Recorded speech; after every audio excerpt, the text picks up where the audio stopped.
Well, good evening, everyone. Let me get this slideshow shared over and we'll get started. Thanks for joining.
There we go. Now we've got the right thing in there. So I'm hoping that I set this up correctly tonight that you guys can come off of mute. So the first time we did this, you couldn't, and that didn't work. So if y'all can see my slideshow, then I've got this set up correctly and we should be good to go. If you can't, then yell at me and let me know.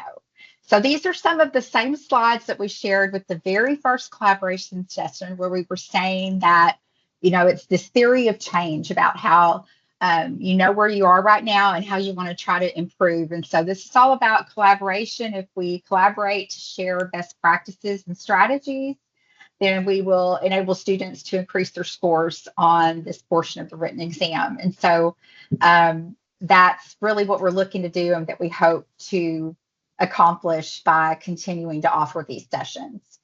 So kind of where we are now is that, it's not as bad as we thought it was really. In the first session, we really focused on licensing and regulation and we focused on infection control, but it was really encouraging to share with instructors that, these pass-fail rates were actually pretty good. So it wasn't as bad as we thought it was going to be. So it worked out okay. Whoops. So what we're going to be talking about tonight are just some fun, engaging strategies, some things that I like to use in the classroom. And, I hope that it'll be some help for some of you guys. So first of all, we've been telling you all that we were getting the new website set up and we're still moving things over. How in the world me and my group, not me, but everybody, how I ended up being the holder of all of these cosmetology and barbering files, I don't know, but I can't even tell you how many cloud drives I have, so it's crazy. But we have been able to get our free written exam prep course moved over onto the new website. So if you go to the home page, it's right at the very top. There's a button that you click on, and then you'll just create your free account to the website, or any student can actually create a free account to the website, and then it will take them to that course where they'll create their login on Canvas. Now, this is not managed by teachers. It's so the teachers aren't in there as a teacher in the Canvas course. This is strictly for students. We used to try to put the teachers in there with the students in groups, and it was like, oh, this is free. That's too much work. So it's just a tool for your students to be able to take some practice tests. And there's some great review items in there that were kind of donated by a teacher that's now retired that I think are very helpful for students. So take advantage of that. Then we're going to talk about our strategies. So I shared this slide in our first session about the spaced repetition. And I had several people email saying, we don't really get it. Like what it takes, like, tell me what that looks like in the classroom. So this is a great place for us to pull in some of these fun strategies, okay? So here is what it actually looks like. Um, if I were setting this up for like, I've kind of focused on 8 days because most of the districts around where I live have gone to a 4-day week. I know it makes you all jealous, right? Um, I don't work for a 4-day week. I work for an online high school, but they've gone to a 4-day week. So if I was looking at a rotation for basically 2 school weeks, right? Um, then we would be doing 4 days and 4 days kind of for a unit. So we've been playing around with some of our curriculum sets around lashes. So I'm going to kind of teach this to you or show it to you in a condensed form, the way we would do it and use it in the classroom. So now I'm not real familiar with how these links are going to work on here, but we'll see. We'll see what this does. See, that's what I thought it's going to. Okay, is this one? I think I need to share this screen. Great. Hold on. I'm going to have to switch screens around now.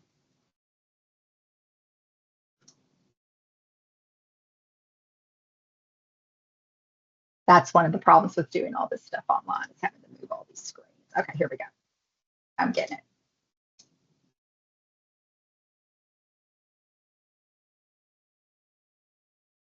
Better if I just share the whole screen. That way we don't have to keep moving all this around. Move that out of the way.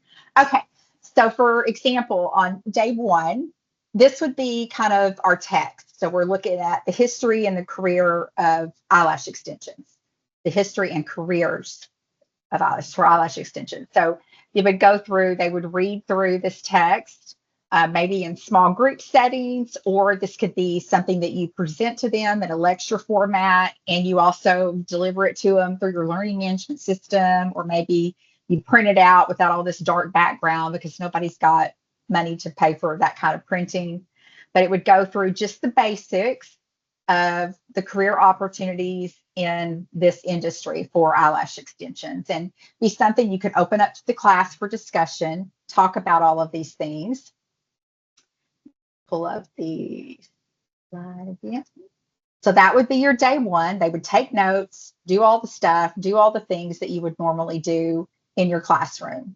Then you would do a review.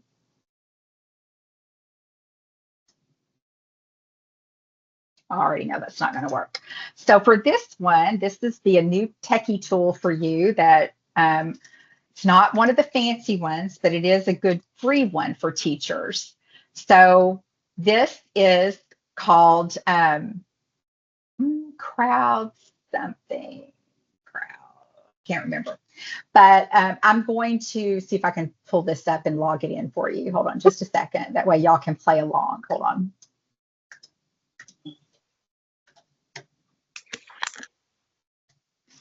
CrowdPurr. CrowdPurr. CrowdPurr. CrowdPurr is the name of the tool. Hold on just a second. I'm going to share this with you now.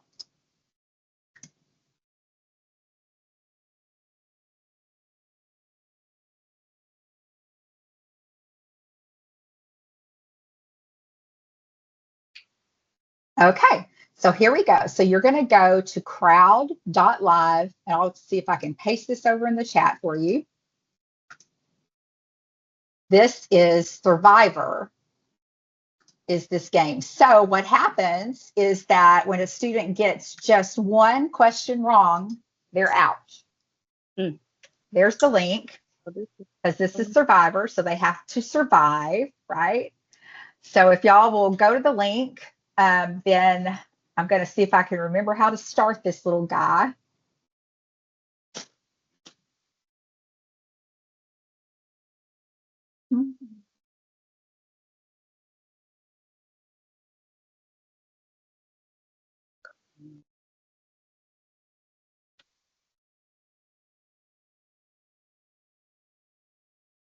Oh, it's crowd. Oh, there we go. All right, there we go. So you can scan to join. Nobody has to create an account or anything like that. Now, how do I make it go? Go thing, go. Let's see.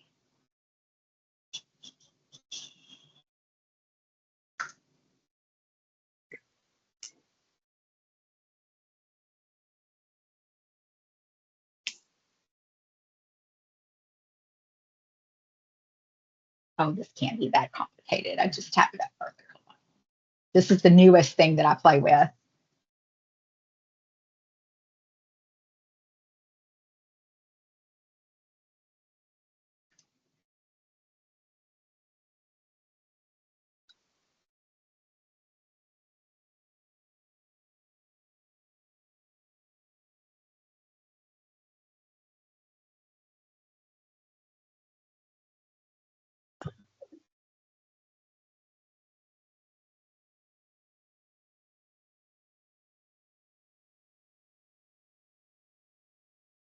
Good Lord. There we go. Skip the countdown. There we go. Okay. That's how you start it. Skip the countdown. So let's go. Y'all are playing Survivor, and it's got a countdown at the top of how many seconds you have to answer this question. I'm probably not going to have any survivors. Oh, good. Awesome. All right. Let's see. It's advancing. All right. There we go. So we've got 5 survivors. Here's the next question.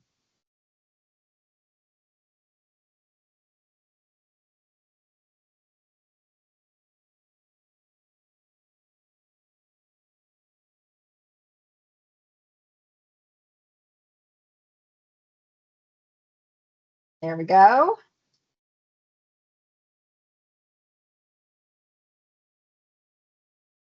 We only have 1 survivor. So this is the one where you have to drag them in order, which probably nobody's going to know this because we haven't read through all that. And I know the least about that. We'll see.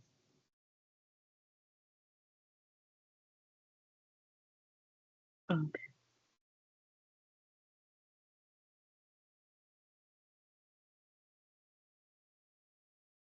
I don't know if it makes me more anxious to have that little red thing at the screen counting down or those eyes splitting at me. Those gifts like that are driving me crazy. So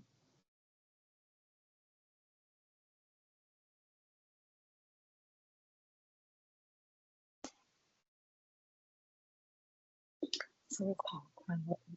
Yeah. and here's the last one. There was only 4, I believe, in this.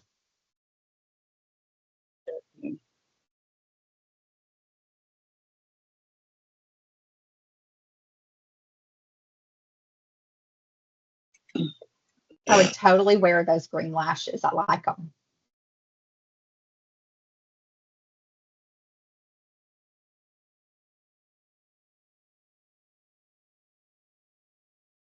So there you go. So that's kind of how that works. And they have a lot of different, oh, I guess there's another question. They have a lot of different ways you can set up the question. So it can be set up as a multiple choice, true, false. You can drag them in order. And the free version is enough to run most of your classes. So this Yeah, is so I gotta truly get the something photo that you to wouldn't have finish to this pay thing. for if you didn't want to. So, All right, bye. um, and Yeah. you know, I'm all about finding Okay. the free things. Free things are good. So let's see if it goes all the way to the end here. I was wondering if it would do like a celebration for the survivor. Oh, I guess there's more questions than I thought. I thought I only put 4 in here.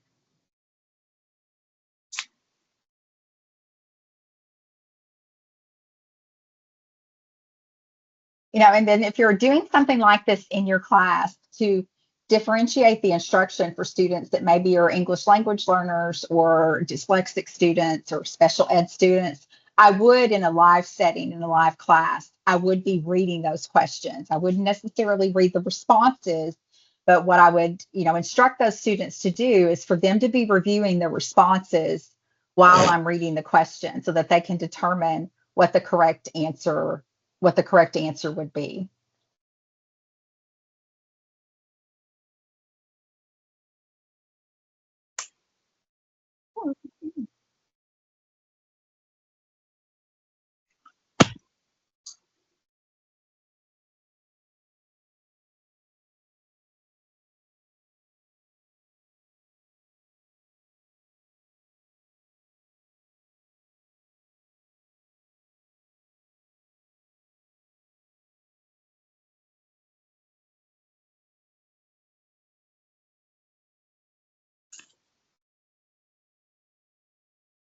I keep thinking every question's the last one.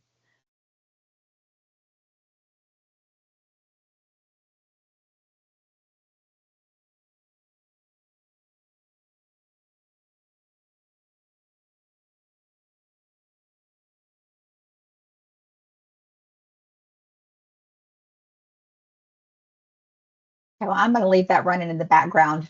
We'll hear it. We'll hear it if there's some kind of fun thing going on there. So then what our next step would be, we would extend our lesson. So here we're going to continue on. Let's see if I'm sharing the right thing here.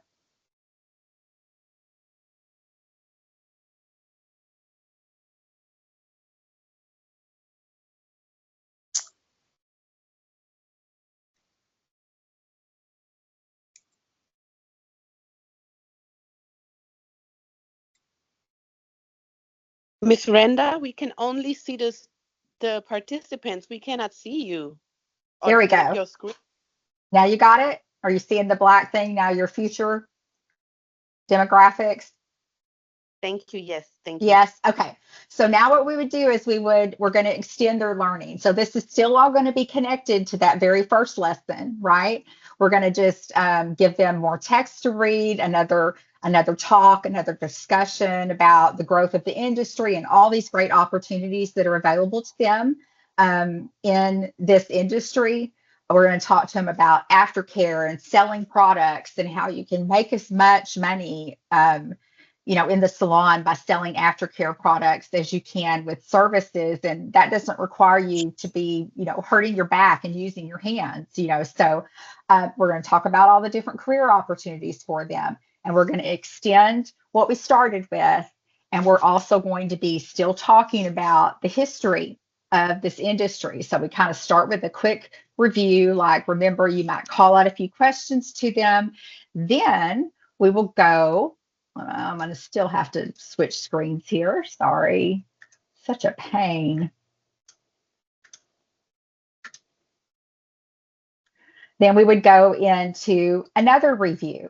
And so all of these things are going to be coupled along with what you're doing on the practical side, which isn't included in any of this. So obviously, these small theory lessons are not enough to fill your full class. But when we're talking about preparing students for the written test, these are the things that you really need to focus on first before they get into the hands-on pieces of application. In this case, we're talking about eyelashes, right? So then we would have another game here that we would play with them. I'll share this one now.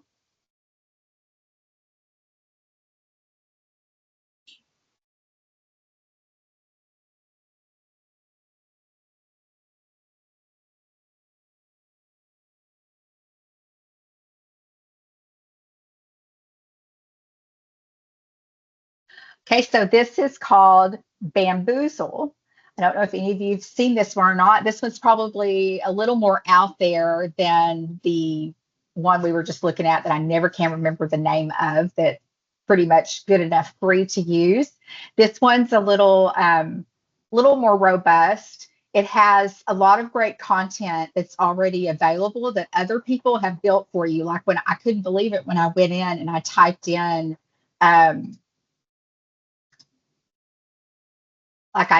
eyelashes. And there was actually, this may be one of you guys, I have no idea, but there was actually a really decent game already in here for lash extensions. So has a lot of good vocabulary, recording head words, geographical features, icebreakers. And so she's got a lot of fantastic content that's already in here, and it's public and it's available to you. But, we want to keep the diversifying the tools that we're using with them, because you kind of want to keep your students guessing the way you're going to have to review this content with them. And it doesn't all have to be digital. It's just easier for us to talk about digital because we're in a virtual format. But there's definitely some things that you can do with them inside of the classroom where they're being more active.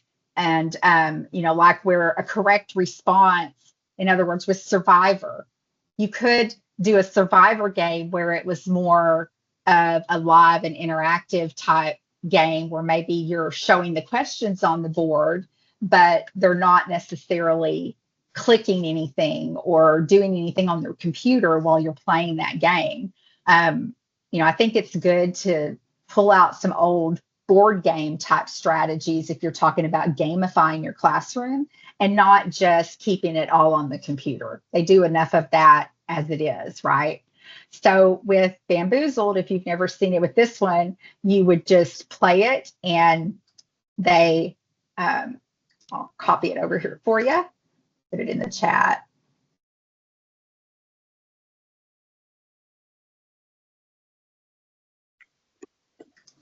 And that way y'all can take a look at it from kind of the student side, because what you're seeing is my side here.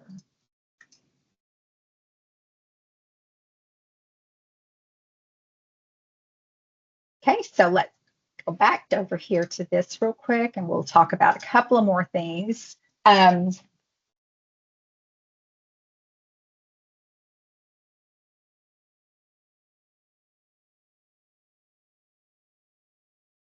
so then we would just continue on with our cycle, another extension. So after we've talked about their future and lash extensions, we've talked about the history, then we would be talking about what would be the next step, would be looking at face shapes, the shape of the eyes, the distance of the eyes, how to figure out what would be the best look for the client consultation piece. And then you want to do another review. And every time you're reviewing, you're bringing all of this knowledge back together as a comprehensive review. Your final review before a summative assessment needs to cover everything that you've covered up until that point. And I think that's one of the things that we struggle with.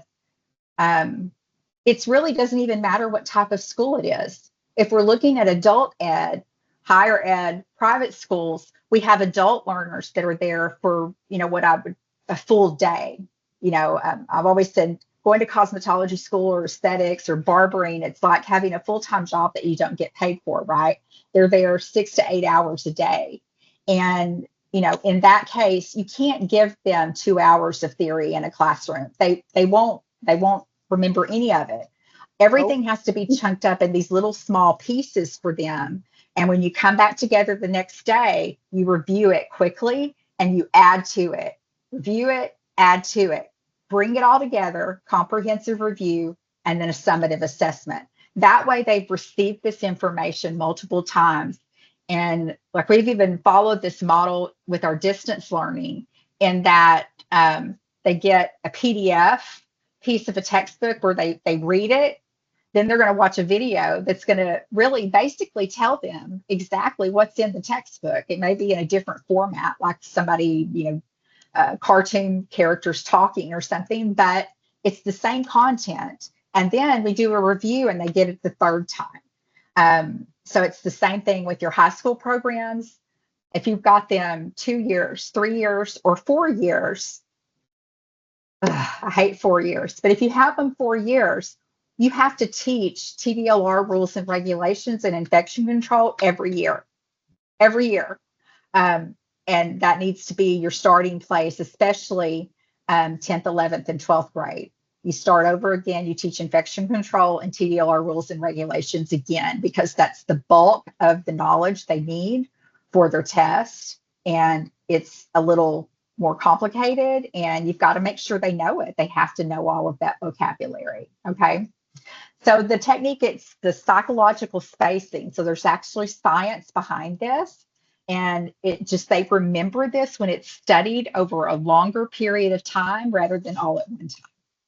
Okay. All right. So I'm going to go to this next slide. I'm not going to keep opening up the slideshow. I'm just going to show it to you like this. So retrieval practice. There's a typo there. I hate that. So some of these, I'm sure you guys are all using. We're talking about things like Blooket, Kahoot, Clickers, Genially. Over in the chat for me, or you can come off of mute. Either way, I'd like to know if there's any one of those things that you have seen listed there that hold on, pull you over here, that you have never heard of or have never used it.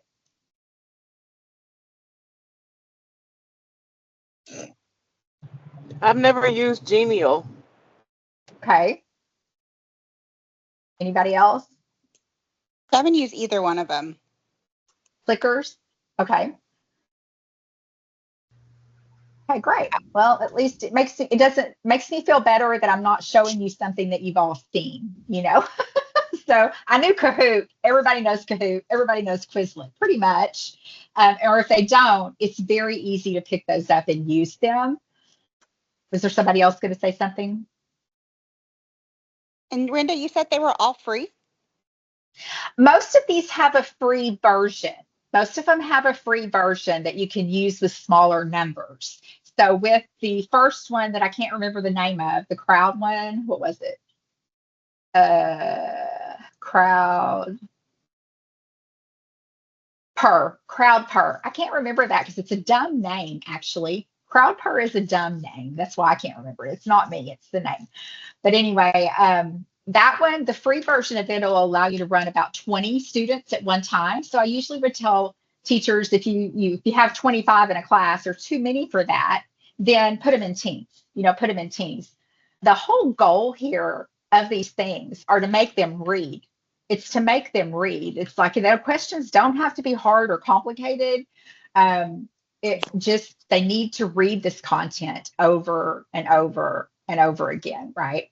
So let's talk about clickers first, because those of you that are at a secondary campus and you are going to be subjected to t-test walkthroughs, I always would try to train my students on how to use clickers, and then I would pull out clickers when I knew I was going to have my first walkthrough, because admin are really impressed with clickers for some reason. It's not like I don't know, it's nothing really extraordinary. It's all based off of the QR code system.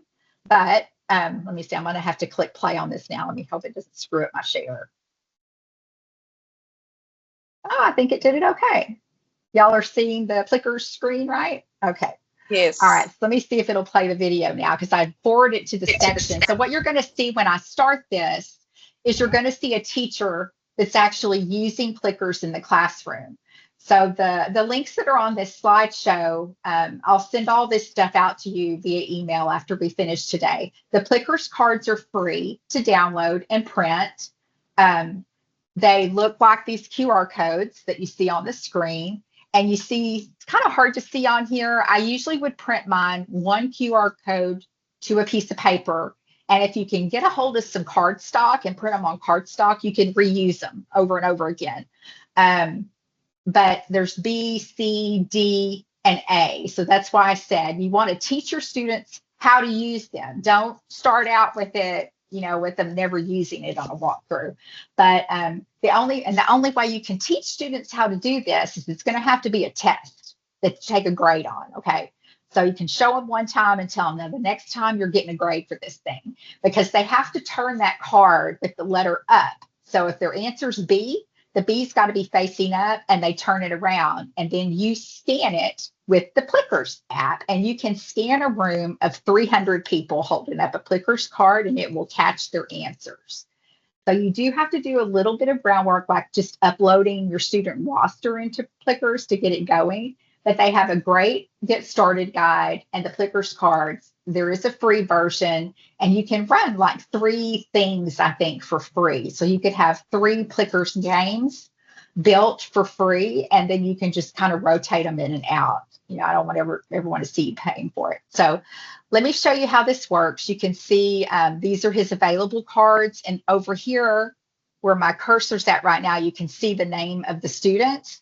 And students hold the card so that their answer is at the top. So let's see if this video will work here.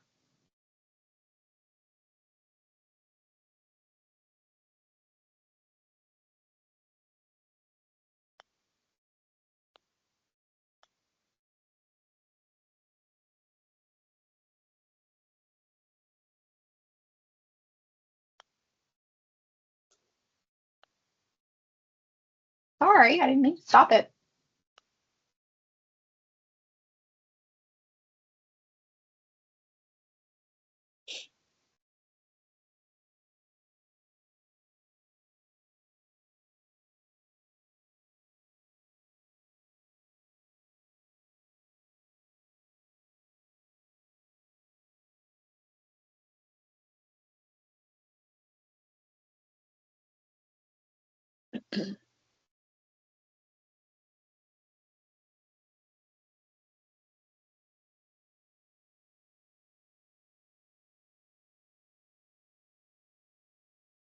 Okay, so his presentation is actually much longer, and there's other presentations online that you can take a look at that'll really go more in depth with it. But sometimes I think it makes it sound kind of complicated, and it's really not that complicated to use. It's just like I said, you just want to make sure you kind of work with your students and show them how to use it. It's kind of a cool tool.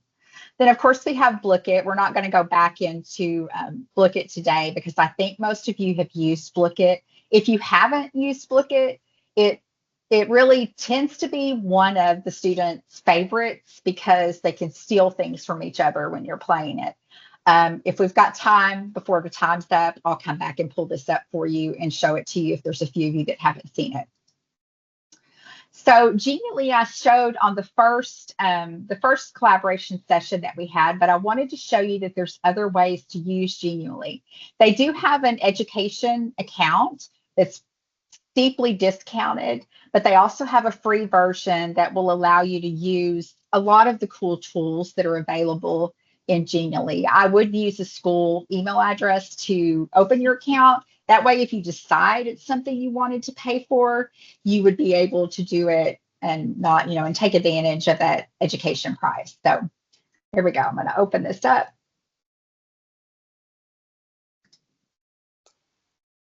Now I've got to share a different screen. Hold on.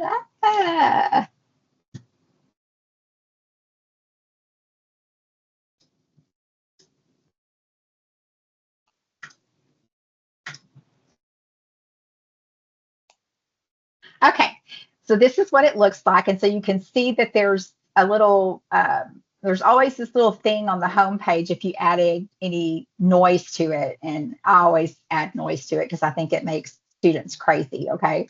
So I always like to turn the noise on. This is kind of a weird music anyway.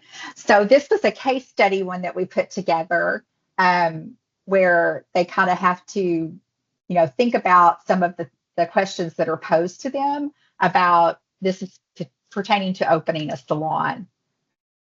So it's just got some multiple choice questions in here where they read through it, talking about the business plan. And Jackson asked Darby how much blank she's seeking to run the establishment for the first 2 years. And so we know the answer here is capital, but when they select the wrong answer, it'll say, oh no, that's not right. Try it again. So they go back and they'll select the correct answer. Then what percentage of overall revenue, blah, blah, blah. I don't remember the answer to this one, so I'll have to keep clicking them. There you go. But they have some really fun things in here, like Family Feud, lots of great templates that are already built out. And all you have to do is basically change the information in there. They do have the ability to search creations that have already been made. So like you would find a lot of stuff in I'm not ever going to get out of this room. There we go. Okay, good grief. So you'll be able to see a lot of different things in there that other people have done. I'm going to switch over to this tab so you can see. Like this is my account. Of course, I love the circus one. Some of them can be a little creepy at times, but these are all, you go to inspiration, you can see these are actually creations that people have used in their class. And so it's already got content in here, which for some people makes it even easier. So there's a lot of escape rooms, Connect 4. Here's an interactive game where you put the organs into the body. That'd be a great thing to do with your anatomy lessons. It just goes on forever. Then when you get into things like Juneteenth, anything to do with history, there's going to be a lot of great presentations in here for things that are around history. Here's transgender, non-binary. If you're looking for things that are going to increase the diversity and inclusion in your class, it just goes on and on and on forever. So I would really encourage you to check this out. It's not something you're going to want to build all the time because kids will get tired of it.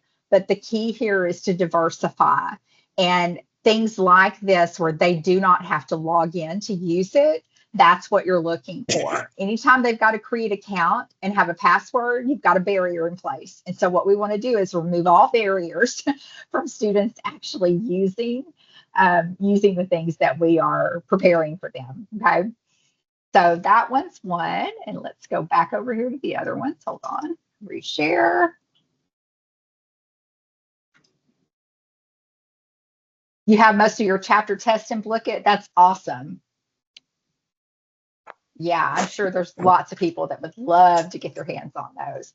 And you can find a lot of content that's already built in just about anything that you do. One of the things I want to show you before we leave today, if I can remember my login to it, I was going to have it logged in before we started this tonight. I didn't quite get there because I was on another call until right before. But I want to show you a cool tool. It's kind of an oldie, but a great one that has an interesting new AI feature that I think we could all really take advantage of. So let's go to the next. Oh, wait. Clickers didn't. Wait, there was another one we were talking about. What was it? Hold on. Yep,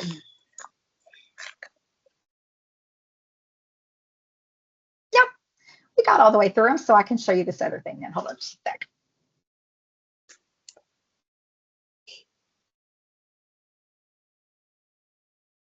And then we'll open it up for some discussion in just a minute, and for maybe some of you to talk about some things that you're using that maybe I haven't thought of or I've never seen, because there's going to be stuff out there. There's so many tools now, so many tools. I remember, when all of these things kind of started up, it was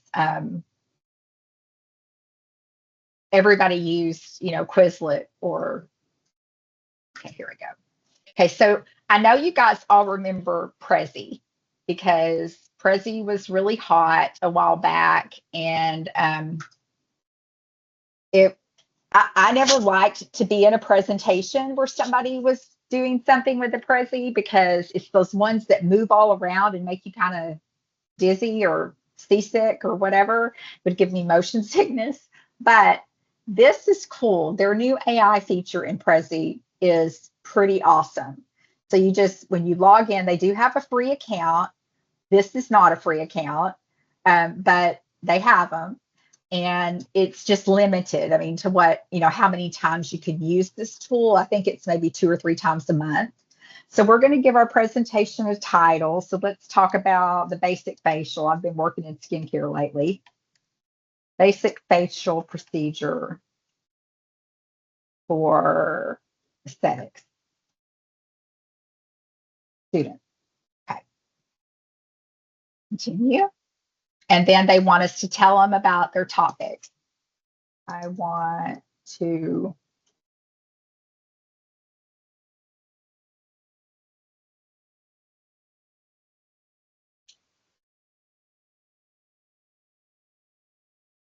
and then you click generate. And so now it's going to start thinking on this.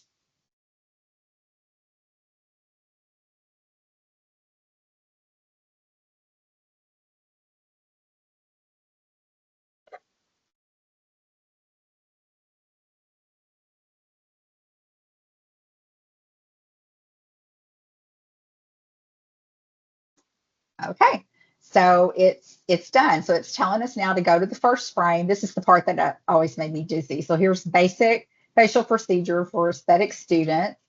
And then you want to check all this stuff because it's AI generated and it may not all be correct. We know that about artificial intelligence, that it gets things wrong a lot of times. I also recommend sometimes it will do AI generated images and like their lips will be on their eyebrow or something. And you want to kind of try to avoid that. So make sure you always review the text that's in here and review the pictures that are in here. Like I might want to switch that one out because what's a student going to say? They're going to say, what has she got? What's she using? And I don't even know what that is right now. So, I might switch that picture out. It's really easy to do. You just go back to edit, click it, and you go to the editor and you would change it. But let's look and see what it came up with. So mastering facial techniques, overview of the procedure. See, like, I don't like that picture either.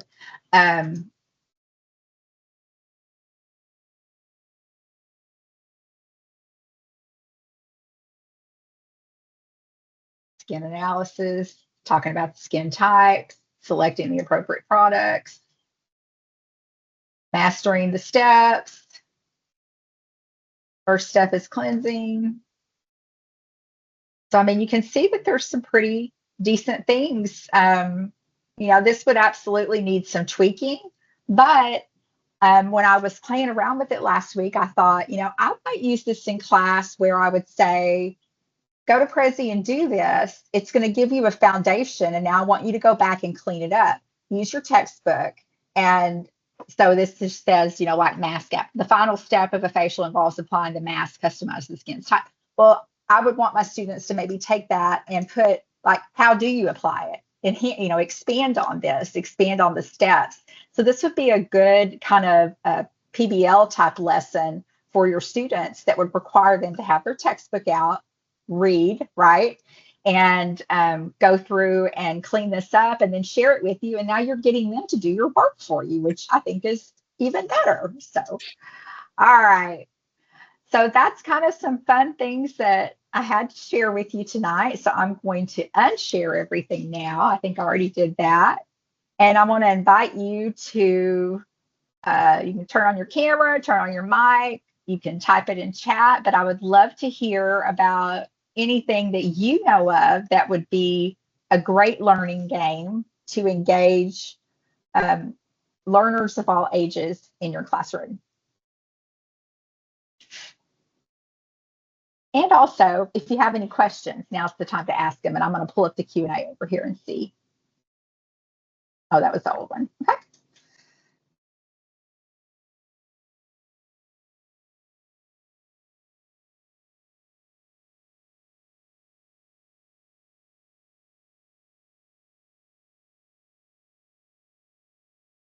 One you didn't mention, I do like using Padlet, like to do like scavenger hunts, and everyone can just like post their own pictures.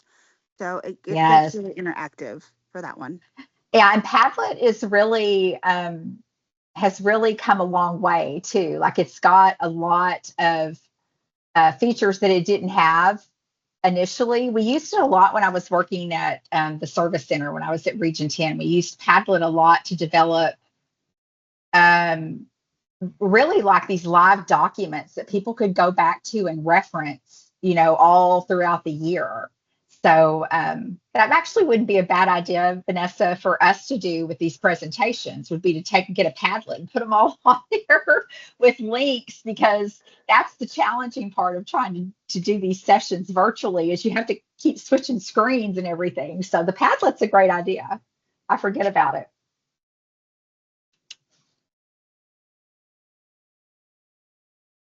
I thought somebody else came off, unmute, but I don't know who it is. One we use, and I'm not sure if it's free or not, is Nearpod. Nearpod, usually most of the schools have access to Nearpod through their district, if it's a public school district. And I don't know if colleges, the college I teach for, we do have it. But there's a good free version of it also. And yeah, Nearpod's really good because it gives you the ability to track those responses, kind of like Edpuzzle. I got tired of using Edpuzzle because I felt like we would create content and we would go back to try to use it, and I don't know if it expired or what, but like you put all this time in and then you would go back and your stuff would kind of be gone. So, but Nearpod is a great one. You can do a whole PD session on Nearpod all by itself. I love it.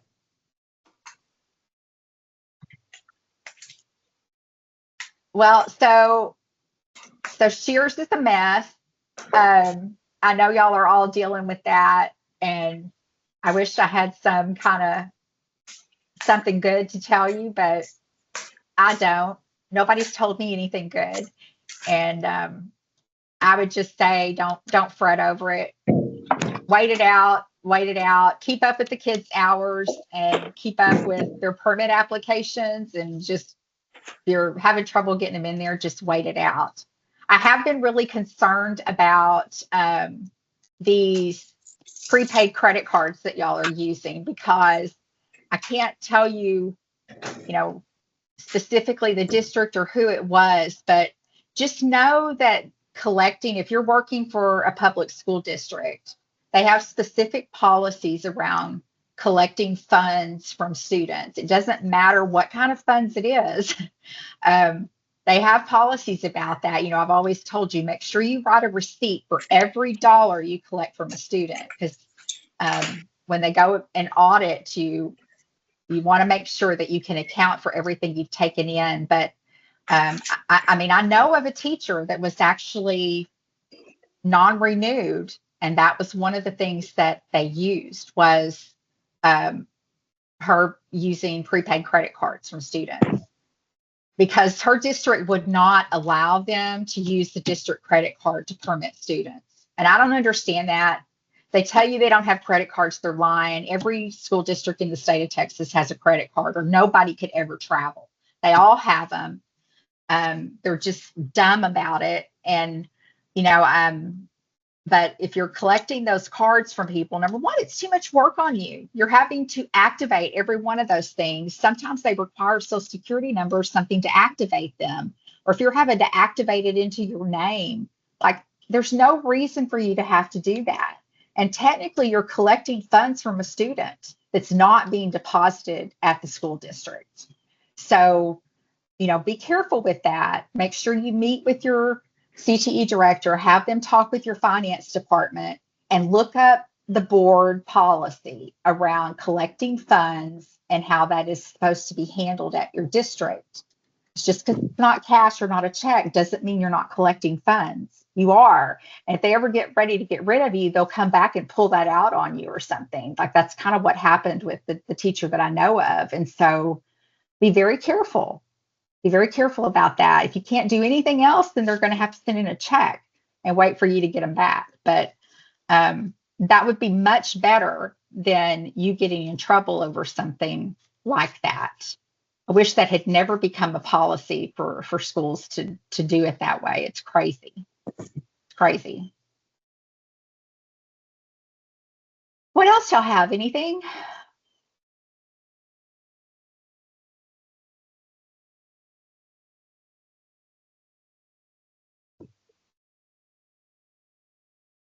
Okay. Well, like I always tell you, we will send out all these goodies to you. Hopefully some of it's helped to you. And if you've never seen some of these and it's new for you, that's great. If it's not, well, we're glad you joined us anyway. One more thing before I let you go, and we'll get you out of here on time. Let me pull this up really quick.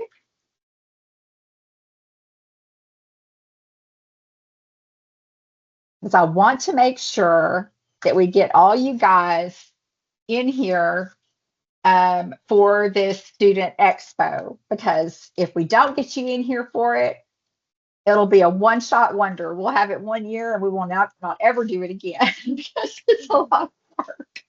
But I'm pulling up our new website here now. So it's texasbarbercosmoed.org. The free written exam prep is right here. So when a student, they'll just click that and they'll become this right here. They're becoming a member of the website, because some of these things we have behind a login that they'll need. I'm just going to log in, I think. Oh, wait, log in with Google. There we go. So now I'm logged in, and now that takes them to this page. They'll click Enroll Now, and they are in the course. Okay. So they would go to the course and they could start reading through this and doing their work. They'll click on modules. I'm not viewing it as a student right now. I view it as a student.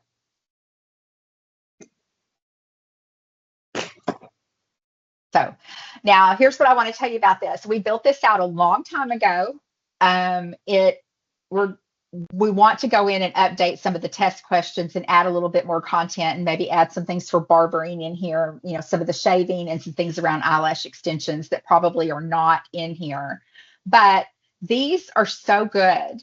These were, once I open it, I'll be able to tell you who did them. We call it the Big Four because there's these huge written exam study guides in here. It was Sharon Brown who was at Louisville, and she's retired. And so she did all of these by hand. And you could actually download these and take out the red because the red is the answers. And students can go in and fill this in and create their own study guides. But even if you don't want to do that and you just want them to read it like it is, these are awesome. These are awesome. This is a good piece for them to study. And then there are lots of vocabulary reviews and practice tests in here. So what we don't do is we don't put the instructor can sign up in here and you can use these quizzes up in front of your classroom and y'all can do them on the board if you want to. Great with that. We don't put instructors in here where they can pull students' grades anymore because we didn't have enough capacity to handle all the tech support questions we would get. But you can use it any way you want to. It's completely free, and we've probably got, I think there's 3,500 students in this thing. They don't all use it now, but they used it when they were prepping for their test, and so it was pretty successful for them. Okay, let me go back over here. We don't want TDLR. It's covering up my thing, so I can't see hold on.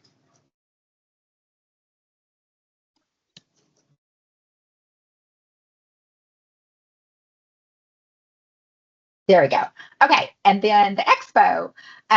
So if you click the button to go over to the expo page, this is where you're going to find the registration. So when you're ready to register, you would click there. Here are the competition guides. It has all of the information in it about each contest and the rubrics for scoring. Now they're very detailed. I say very detailed. Each area of the scoring in the competition, I'll just show you one of them. Each contest basically has 10 competency areas that are going to be scored, and each area is going to have 10 points in it. Okay, so the universal competencies here, that's a part of every competition except the multicultural showcase. So these 3 competency areas will be scored in all of the hands-on competition. So here's the judge's rubric. Here's the dress for success rubric, brand appropriateness rubric, and sanitation. And so that will be scored in every contest. And then the tiebreaker, as bad as I hate to, we're going to do a 25-question written test on site. And it's only going to be out of Chapter 83 and 1603 from TDLR. And we're only going to use it if we need to break a tie. I'm not grading all those things unless we have to. So, but if you wanted to open then the contest, a specific contest. So here's theatrical. This is a team event. This will be a team of 3, 2 stylists, 1 model, and they're going to have 1 hour to complete the theatrical look to follow the theme. Obviously, the theme this time around is going to be circus, under the big top circus kind of things. And this section will tell you the pre-work, everything they can do before they arrive, because these are not long contests. So they'll have lots of opportunity to do pre-work. They're with you as the instructor, teaching them, guiding them.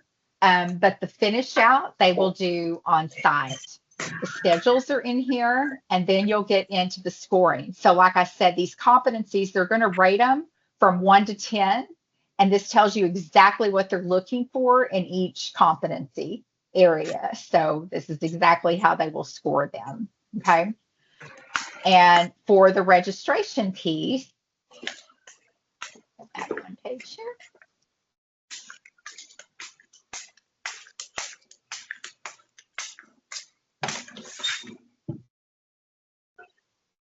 The easiest way for me to get to it is just to go home. So when you register, what you're doing essentially here is you're just buying a ticket. Do not want to deal with all of the, like this is not a Skills USA thing. Okay. So Skills USA, I still encourage you to take your students to do all the things with Skills USA. This is more of a education and career fair. All of the exhibitors are going to have education running at their booths all day. And we're going to have industry people there from some of the big chain salons down to some of the smaller things that are probably local to the DFW area. That's why students are to come with 15 resumes in hand, dressed for success, ready to interview.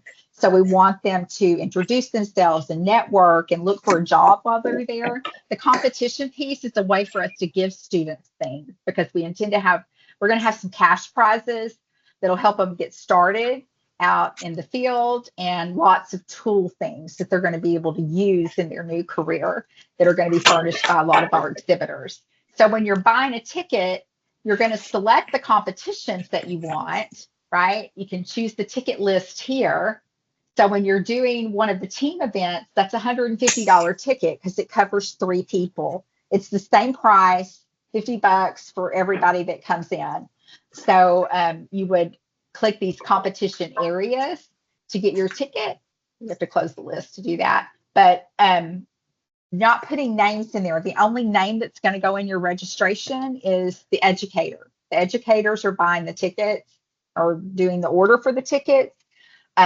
You'll get a receipt, and then we will send you a list based on the tickets that you've purchased to provide us with names, but that's going to be like probably a week before the event. We're trying to cut down on substitutions. Then if you still need a substitution, that's fine. We'll just do it for you on site.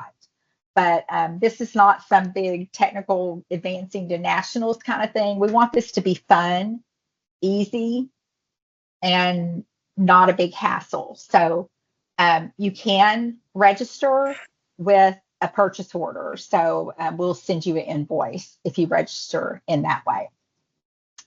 Are there any questions about that?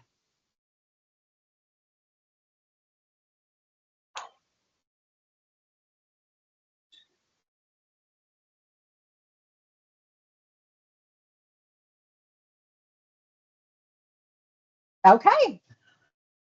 Well, I wish I had something great to tell you about Shears and TDLR, but I registered for the session that was supposed to happen today. I never got anything notifying me of it. I didn't get me anything and tell me it was canceled either, but I don't know why it was.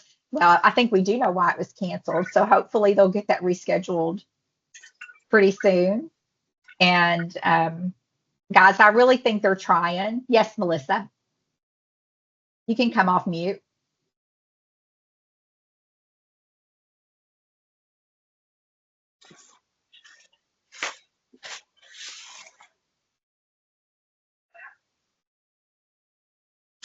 Christina or Melissa? Okay, be careful.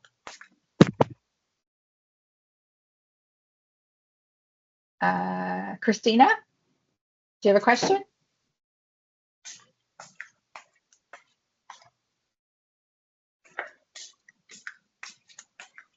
Nancy, can y'all not unmute? Somebody type over here in chat and tell me if you can't get them off of mute because I thought I had that fixed. So I got a There question, we go. and I'm so glad I did. Sure. I didn't send in my application, so I'm in the middle of filling out my NACAS application, and you have to put in the program length. So I don't even know if I have to now put in the core and the specialty separately, or do I put it in together since they have 2 different permits? I'm guessing how would they apply for their financial aid? I don't have no idea how this is supposed to go. I don't, and I'll tell you, NACAS is one of the things that I know absolutely the least about. Okay. And I wish I knew more about financial aid and that side of it. I know enough to know where to guide you, which is, to their conferences, which you went to CEA, so you were able to connect with them there, correct? Yes, but Yeah. nobody in the whole United States has that format that we're using now. Nobody. So they all have 1 permit number per student. And So they're actually, so they're having 2 different permit numbers? Yes, they gave us a permit for the specialty and a permit for the core. But to print out is only the specialty, from what I understood. But like I said, I was waiting on this class today too, because I'm lost. I mean, y'all were all at the conference. I know you were at CEA and you were at the conference that we had. I do Yes. not remember them telling us there would be two different permit numbers. Did they ever say that?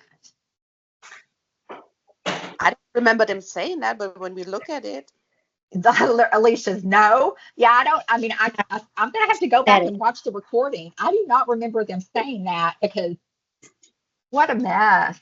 I think we need to all complain. That's just my thoughts. So Well, if I'll anybody tell you the only thing that I can come up with in my mind, and I'm not saying this because I necessarily think it would be a bad thing. I don't know.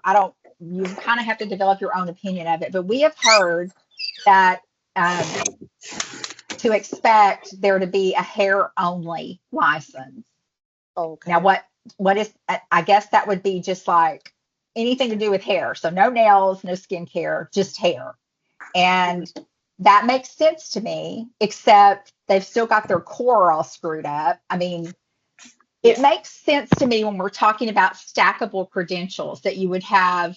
For me, core should be everything to do with infection control, and anything that doesn't link itself to the nails or skin or hair, right? So like client consultation, professional communication, all that stuff should be in core. And then you should have nails in a bucket, skin in a bucket, and hair in a bucket. So you'd be able to stack all these things, but it should never go over 1,000 hours. It just shouldn't. I know that we know with aesthetics that it takes more time to learn these things, these specialty techniques, but I think that should come after your license. I think the basic license has to be the same across the board because as a cosmetologist, I can do everything that somebody with an aesthetics license has. So that's just my opinion. But we have heard that there's going to be some this hair only thing presented in the legislative session. So be ready for that. And if that's the case, then I guess the consensus, people have to decide if they think that's good or bad.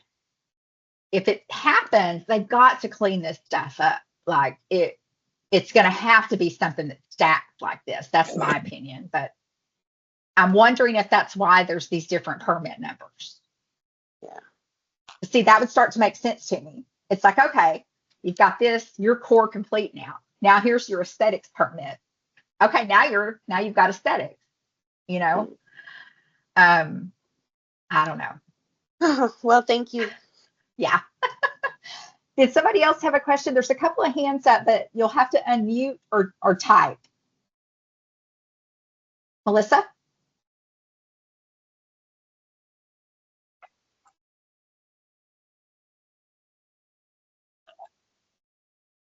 Christina? Oh, let me look over the next page.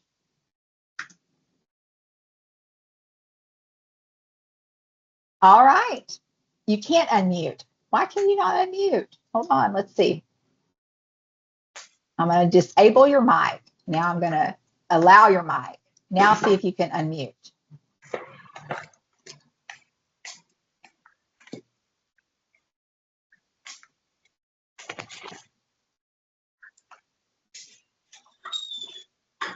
Oh, I don't know why, Melissa. Everybody else can unmute, and I don't have anything. You can't unmute. Can you type? Christina, can you unmute?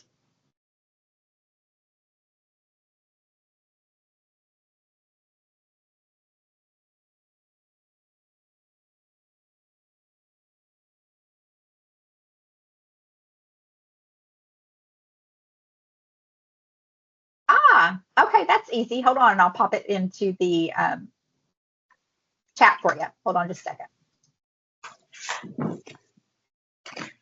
Do you need the form and the, so you need the template and the spreadsheet or just the form? Okay. Hold on, let me go over here and grab it for you. If anybody else didn't get it, if you'll hang out for a second, I'll put them in here and then you'll all have it.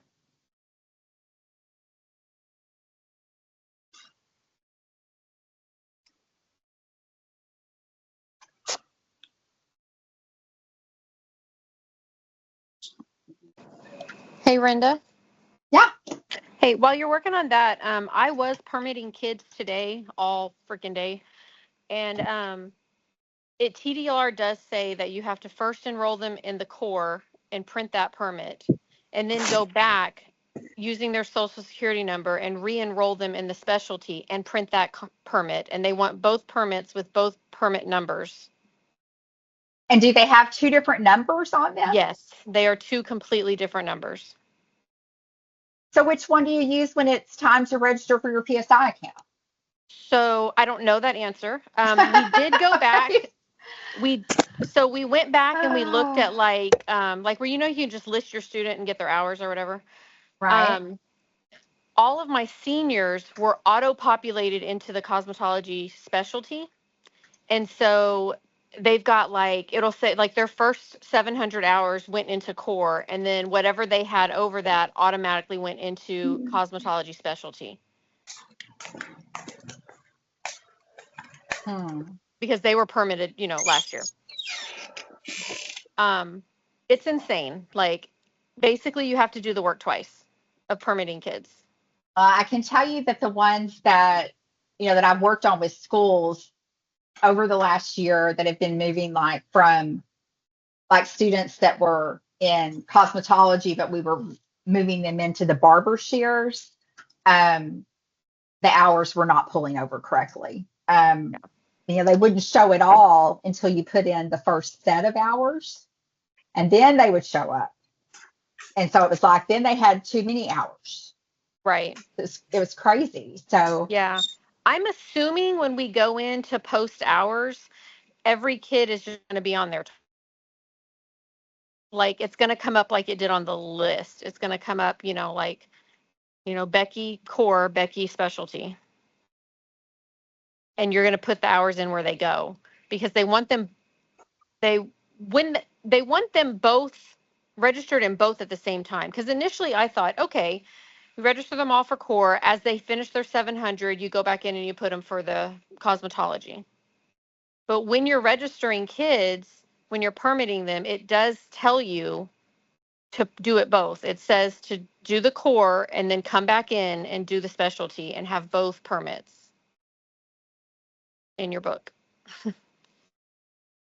Oh, goodness gracious. There you go, Two separate numbers. I think that'll fix you, especially if you've already watched the recording. So maybe that'll help you out. And when you click those links, it's going to force a copy. So you'll want to be signed into your Google Drive, and it'll give you your own copy in your Google Drive. Christina, did you have a question?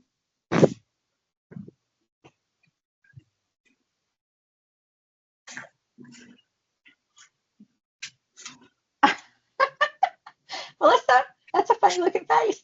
I don't know why you can't come off of mute unless I think maybe you're not verified. That's what it is. So what you want to do next time we have one of these is go ahead and create a Teams account and verify it. So it'll send you this email, and then you just click on it, basically saying, yes, it's me.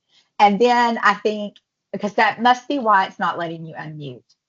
So to be confused. No, I'm sorry. If there's anything we can do to help you out, just let me know. All right, that's all I've got for you guys. Y'all have a good evening. And wait, there's something in Q&A. Let's see. Having problems with you here. Is this a one-day event? And can students go and compete with other students? Christina, it is. It's a one-day event.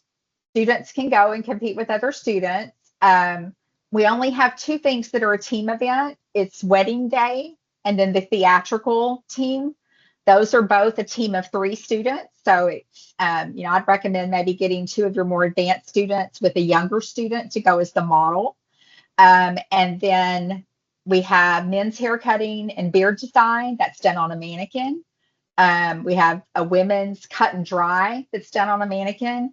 And then we've got nail art that we are furnishing the tips, you'll see a picture of the tip that we're going to furnish in the competition guide for the nail art competition. They're the ones that are kind of like from Burmax that are on like a clear stick. We're not doing any practice hands. We're going to furnish those so all students have the same thing. We're not looking for acrylic application. We're looking for crazy nail art stuff that's linked up to the theme. And then we've got the multicultural showcase. That is all done kind of like a project, but we really want it to showcase, diversity and really highlight a culture that the student selects. And so they'll bring those in and have about 30 minutes to set them up. So we've got prizes and cash prizes for all students that, place, and we'll have education, interviews, fun stuff. And that particular building has restaurants and stuff all out through the middle of it. So you'll be able to eat on site. Okay. Hope that answered your question. All right. Y'all have a great evening. If you have any other questions, let me go back to chat. I see something else just popped up. I'll look into it. Thank you so much. Okay, perfect. Melissa, if it doesn't work for you, let me know, and go back and watch the autocrat video. You have to play around with it. Sometimes it takes a little playing around with to figure it out, but once you figure it out, it's a life changer. That is a life changer for those module 4s. Y'all have a good week. Bye-bye.